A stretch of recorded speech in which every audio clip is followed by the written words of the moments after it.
I'm sorry to tell you, but he did die.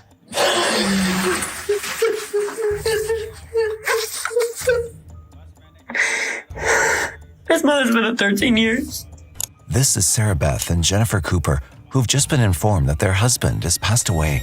On November 4th, 2015, 37-year-old Andrew Harmon was shot dead in his own home. We were sitting on the front porch on the suite. Next thing I know, this newer black car drives by, blasting away. He always protects me. And when they started shooting, he grabbed me. He had his arm around me. And it hit him. But as the weeks-long investigation unfolded, detectives would uncover a complex marriage, tangled lies, and a chilling conspiracy that uncovers a betrayal hiding in plain sight. Do you think this was this Trey person? I think it was because I broke his inner light. Isaiah Butler's the one who pulled the trigger. And here we've got two wives living right across the street from each other. We don't know exactly what role that situation played. On November 4th, 2015, around 5:40 p.m., officers received a frantic call from a terrified wife. My husband's been shot by a in a black car. Is he breathing? He's bleeding everywhere. Please just send somebody. I have the address and they're on the way. With this information, police and EMS quickly raced to Central Avenue in Kansas City, Kansas. Upon reaching there, they met with a grim sight of a man who had collapsed on the front porch. He was shot in the face and bleeding heavily from the head. Realizing the urgency of the scene, they rushed him to the emergency room, where he clung to his life. A 9, probably. Now the story is that there's more than one person shooting from the car. One of them had a revolver. He was sitting over there. And then he came to rest over here. Oh, God. It looks like right there is where it went through the glass. What's the deal with the baseball bat? This injured man was identified as 37-year-old Andrew Harmon, who lived there with his wife and stepdaughter. As the victim clung to life in the hospital, officers were attempting to capture the active shooter. Apparently, a lady and her husband, Andrew Harmon, were sitting on the front porch of this house right here. Car comes by, starts shooting. Where's she at? I think she's en route with her daughter. This wasn't a random shooting. They had an intended target. His wife was sitting right next to him when this happened, so hopefully she can identify the shooter. To get into the depth of the case, they decided to seek answers from the very person who had witnessed it all, Andrew's wife, Sarah Beth. She had even made the horrifying 911 call, which made her even more important for the investigation. Sarah was called in for questioning along with her daughter, as she was present in the house at that time as well. Can you call and find out something for me, please? They told me they will call me as soon as there was an update. We really need to know what happened. She appeared genuinely concerned about Andrew's well-being, but the detectives were leaving no room for doubts about her motives. We were sitting on the front porch on the suite. Next thing I know, this newer black car drives by, blasting away. He always protects me. And when they started shooting, he grabbed me. He had his arm around me. And it hit him. Had you ever seen that car before? No, I've never seen any people before. Can you describe what the car looked like? It was a black four-door sedan. And it was a newer car, shiny green. It was nice. I remember that. Did you see the people inside the car? Yeah, I see the driver perfectly. So what did the driver of that car look like? Short hair, buzz cut. How old do you think he was? I don't think he was more than 18, 19 years old. Passenger had darker reddish hair. The investigation had just begun, and the detectives were relieved to have their first lead on the attacker. There was a sense of hope in their minds, but little did they know how twisted this case would become and the secrets it held. Who all was outside right before this happened? I had gotten into a confrontation with the girl across the street, Jennifer Cooper. Is his ex-wife. She's still trying to say she's his wife. She sells dope. I hate that house across the street. Bright red hair, glasses. She's so doped out. She keeps on driving through my field, spinning her tires and screwing up my yard. And I've been letting it go. She also mentioned that earlier that night, she went across the street to confront Andrew's first wife, 30-year-old Jennifer Cooper. One of her homeboys, Trey, he pulled up in his Cadillac. I broke the taillight with a baseball bat because she told me it was her car. Do you think this was this Trey person? I think it was because I broke his taillight. And then Jennifer, she left not even more than 5 minutes before they drove by and started shooting. Were there just the two in the car? Just the two. However, according to her, Trey was not among the shooters. She explained that both the driver and the passenger were shooting. He could have called them and had it set up. They both had guys. See the driver perfectly. So you think you'd definitely be able to identify him? For sure. That's going to be an imprint in my mind for the rest of my life. The man who shot my husband, what do you think? With these new details, detectives believed that Sarah's confrontation with Jennifer and her friend Trey could have triggered the shooting. So they focused primarily to find Trey. But just as they felt a surge of hope from this lead, a devastating update shifted the tone. He's dead. He just now died. Okay. I'm going to go in and let her know before we do anything else that he just passed away. So, and I told you I'd keep you updated on everything, and I'm sorry to tell you, but he did die.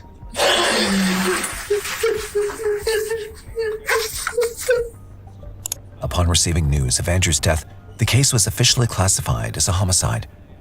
Even after an extensive search, they couldn't locate Trey, and Jennifer was the only person who might have known his whereabouts.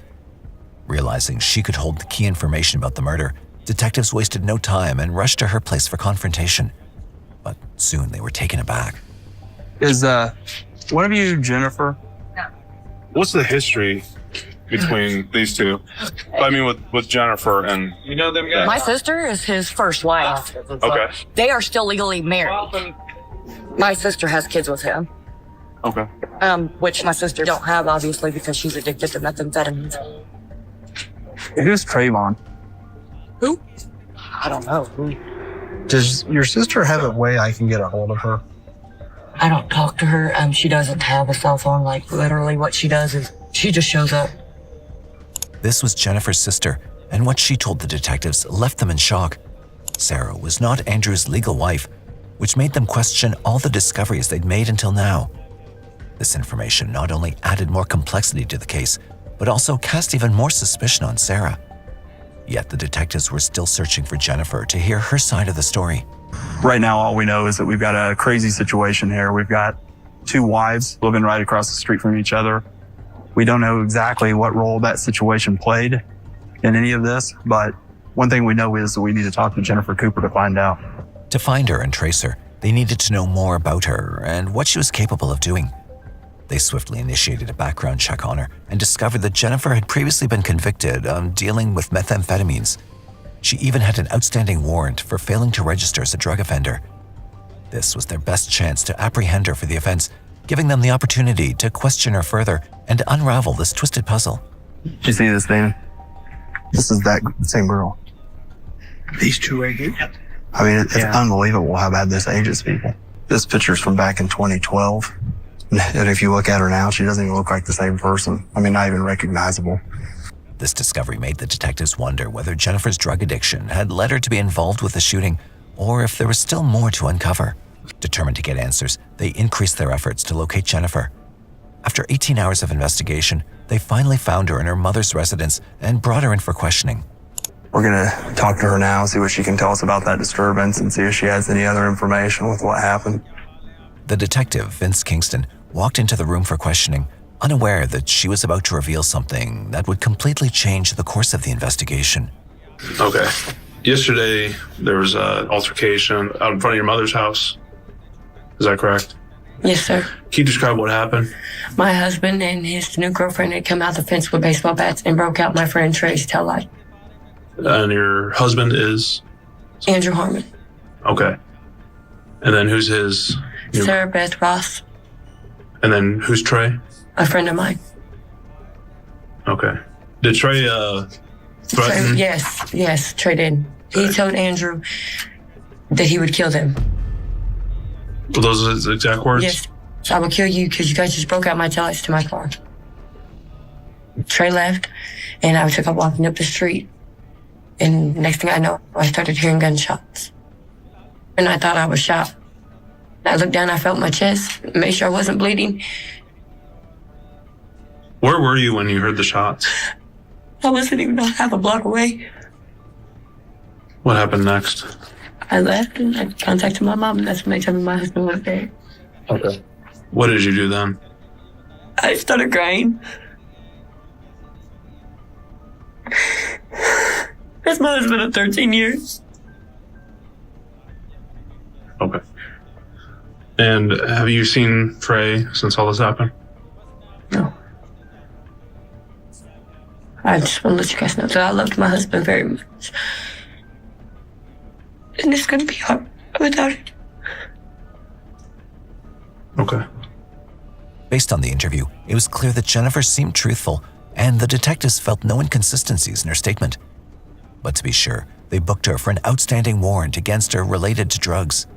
They also kept her cell phone with her permission for investigation, but the analysis would take time. This conversation, on the other hand, led to another speculation that Trey could be involved with the attacker or ordered them to harm Andrew. Hopefully we can identify who she's talking about. Trey, who was the person that was involved in the disturbance right before the homicide happened. Sounds like he could be involved in what happened. With Trey as their prime suspect in the case now, they began to look for his Cadillac with a broken tailgate.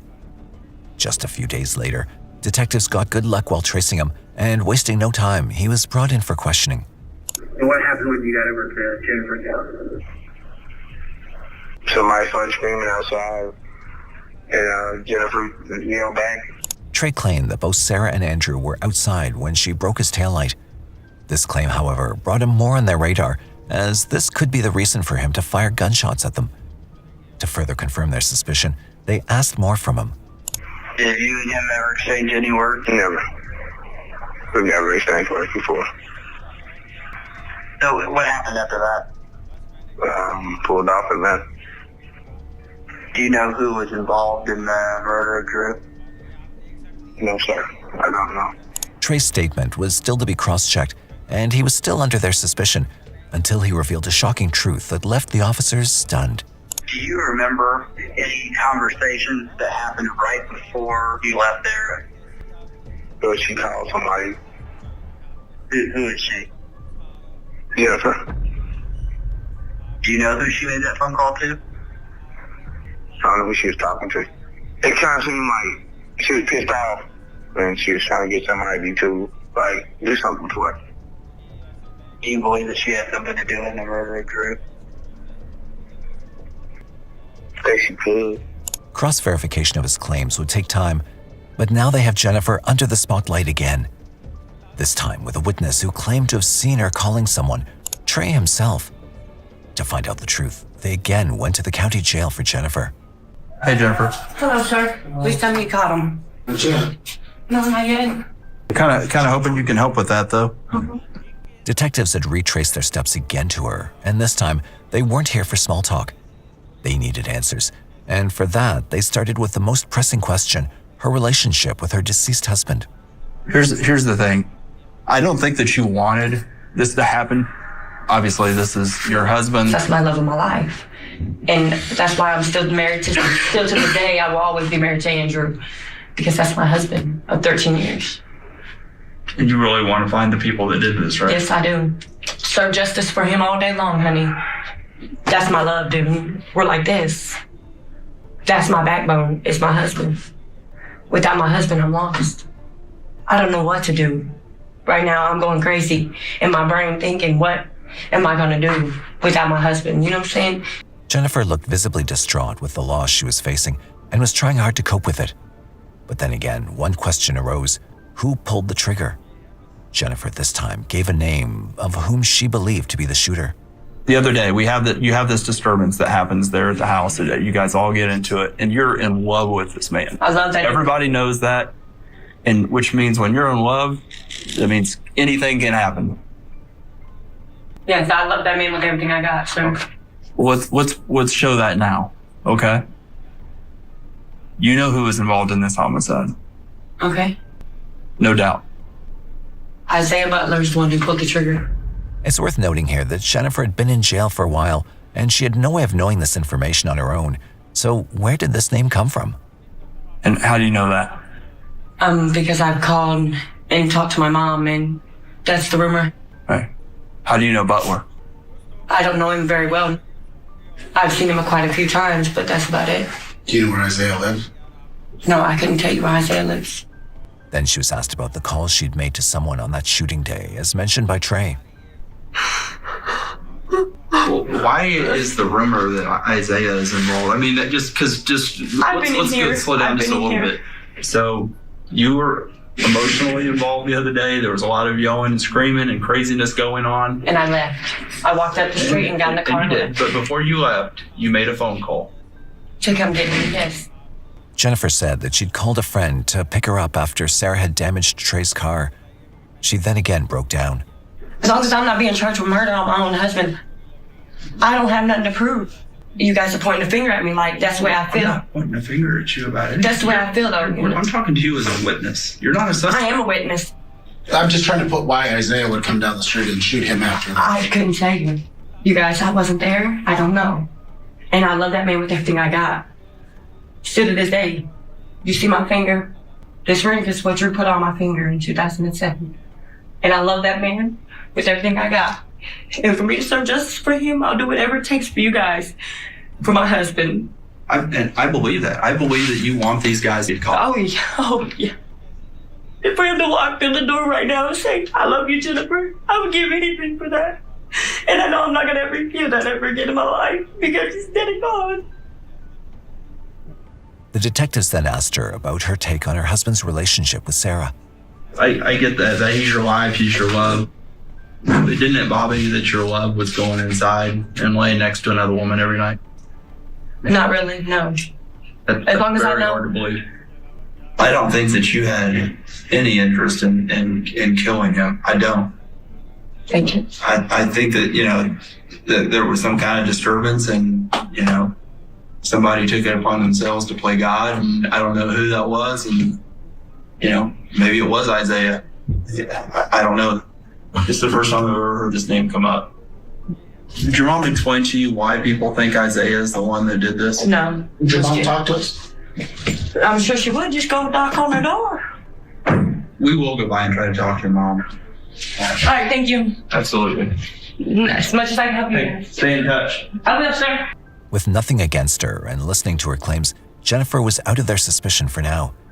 They then reached her mother's house to confirm her claims about Isaiah. We just talked to your daughter, and she told us to come talk to you. She said that you said some kid named Isaiah Butler did it. No, I did not. You know Isaiah Butler? I've met him once. Did you have a conversation with anyone about Isaiah or? No, I met him one time, but... Okay, thank you. Now the officers were left with more questions than answers. Just as they thought they could finally have a breakthrough, they were again left empty-handed. However, they didn't lose hope and tried to find him in their database. Just as they entered his details, a picture appeared in front of them of a 17-year-old teenager, Isaiah Butler. Isaiah Butler does fit the general description of the suspect. He's young, he has close-cropped hair. But the matching description wasn't enough. They needed concrete evidence against him. For this, they called Sarah again to identify the man in question.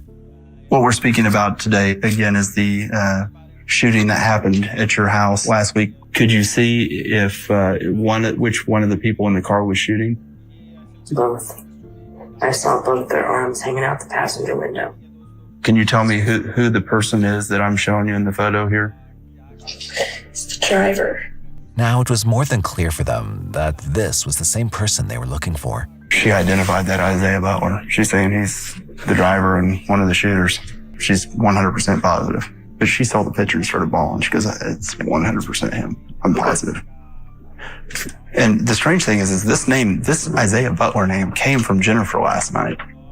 She said Isaiah Butler is actually one that shot Andrew. Obviously there's two people, but for some reason she was convinced that he was the shooter. Isaiah became their prime suspect with this revelation. but it wasn't easy to track him down. To find him as soon as possible, they put out a bolo on him. Still, 2 days later, he was nowhere to be seen, but a glimmer of hope emerged from another lead. They were finally able to get Jennifer's phone records, but they didn't match her claims. At 17:20, there's a outgoing text message from Jennifer Cooper to Isaiah Butler that's saying, "Call me." About 9:20 in the evening, there is an incoming text message from Isaiah Butler, and it's a screenshot of a post about Andrew Harmon being killed. He comments, "Is this the same guy?" with question marks underneath it. It appears that he didn't necessarily know who the victim was before all this happened, which makes me believe even further that Jennifer probably set this up. Jennifer's involvement in the case was becoming increasingly suspicious now. To confirm their doubts, they needed Isaiah in their custody, but he was still nowhere to be found. They then received another crucial lead, which could blow the case wide open. What kind of car is it? It was a black Forte, Kia Forte. There was 2 shell casings that were recovered, spent shell casings in the back seat of that car, 9mm. That's probably our homicide car. The suspected car was found by Shawnee officers, and evidence found inside pointed to it being the potential vehicle used during the shooting. It's worth noting here that the shell casing found at the crime scene was also a 9mm. They also gave Kansas City the name of the driver as well as his description, which was eerily consistent with someone. Looks like he matches the general description of our second suspect. He's very young as well. That's his Facebook page. It's a photo of him and our suspect, Isaiah, holding looks like a 9mm handgun, which is the same round that we've actually got at our crime scene. He was also 17 years old, but he refused to talk to the detectives at all. With no cooperation from him, the only way to uncover the truth was through the statements he'd already given to the Shawnee officers. Kansas police were soon briefed on his interview and the claims he'd made. This is the car. That car fits perfect because they said a newer, shiny, black car, no tint. At 11:30, we get dispatched out to Western Shawnee. Our officer gets in a pursuit. The kid kind of hits some rocks, loses his tire, so he gets stuck on a hill. He can't get any traction. Officer gets out of the car. The kid puts his car in reverse and rams our patrol car. The car couldn't go anywhere, so they just give up. We took a ton of stuff out of that car. We have the 2 spent shell casings. That's perfect.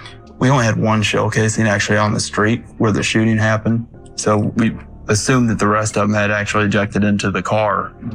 The next piece of this would be a Smith & Wesson 9mm automatic handgun. I asked him, I said, "Where did you shoot this gun? There's rounds missing." He says nothing. So that's the only thing he would not talk about. We asked him, "Did you steal this car?" "Yep." "You steal the gun?" "Yep." Everything. But he wouldn't admit to shooting it. I don't think he was going anywhere, right? No. Yeah, we've got a ton of charges on him. The suspect had multiple charges against him, which helped the officers to keep him in custody. Meanwhile, the shell casings from the crime scene and the car were sent in for a comparison test. The investigators had grown increasingly sure about Jennifer's involvement in the case. With her phone records showing her connection with Isaiah, it was becoming clear that she was involved. However, on their way to interview her again, they noticed something that could be the biggest breakthrough in the case. Oh, look at that. Is that him? Who? Isaiah. I'm betting money. Found on 3rd Street from state, occupied by 2 white males. 2100. Hey, can you start us an 85 to about 10th and Central? We're trying to 45 a vehicle. If you can copy a door tag. How is it?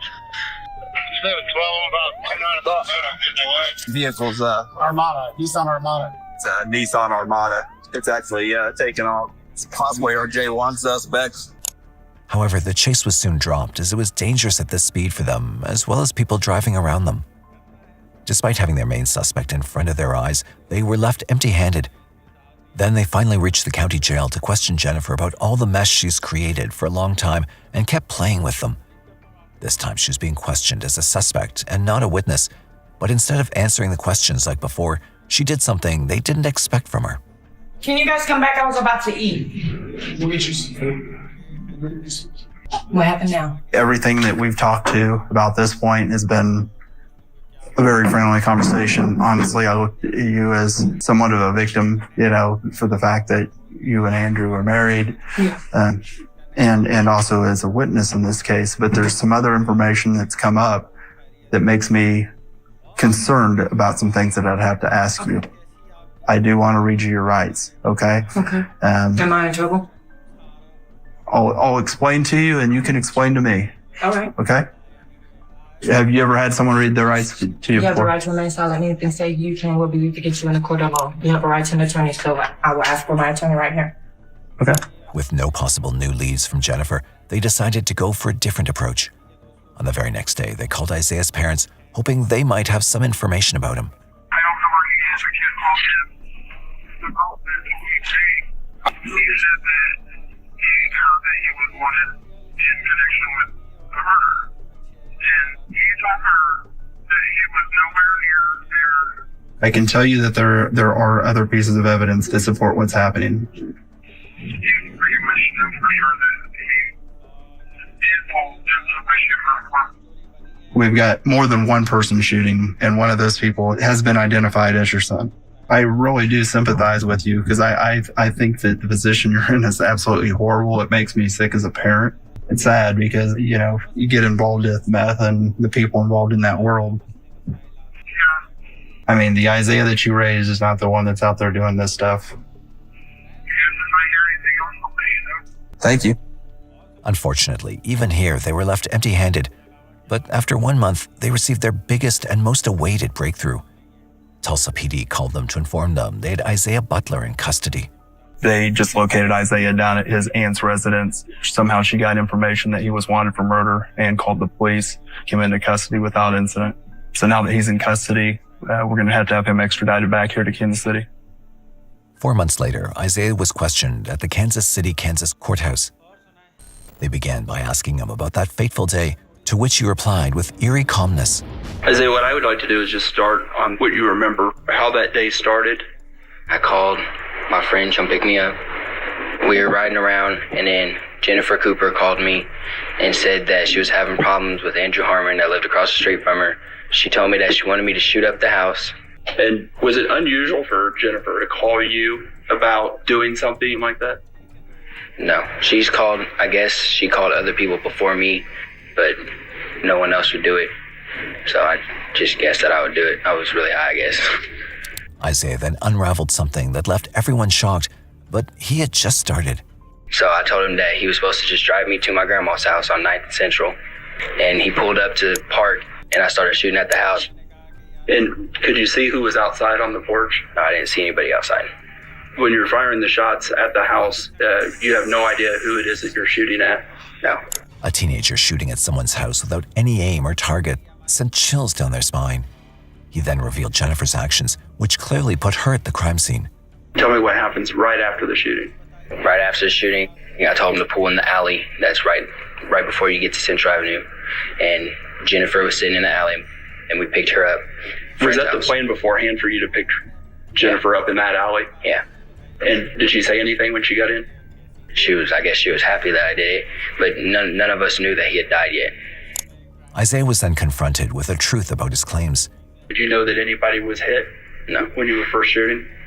No, I wasn't even aiming. He was sitting on the front porch of the house. It's not reasonable for you to say that you shot and didn't see him. That's not a believable story. I didn't see anybody sitting there. He then finally admitted to having killed Andrew for a simple reason. Was it because of the fact that because you were using drugs? Is that what you're saying?